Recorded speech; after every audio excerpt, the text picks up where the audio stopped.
రియాక్ట్లో first time code చూస్తే HTML and JavaScript mix అయ్యి కనిపించింది. Welcome to day 36 of my full stack developer journey. Day 35లో నేను నా ఫస్ట్ రియాక్ట్ కాంపోనెంట్ క్రియేట్ చేశాను.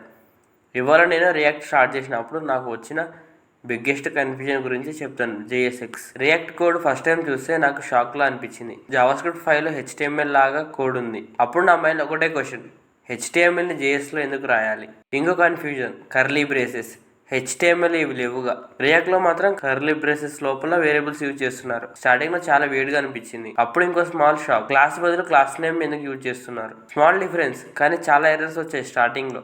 అప్పుడు అర్థమైంది రియాక్ట్ HTML సేమ్ కాదు, డిఫరెంట్ సింటాక్స్. కొంచెం రీసెర్చ్ చేశాక నాకు అర్థమైంది ఏంటంటే, JSX అంటే జావాస్క్రిప్ట్ ప్లస్ HTML. రియాక్ట్ బ్రౌజర్కి ప్లెయిన్ HTML పంపించడానికి JSXని జావాస్క్రిప్ట్ లాగా ట్రీట్ చేస్తుంది. అప్పుడు నాకు క్లారిటీ వచ్చింది.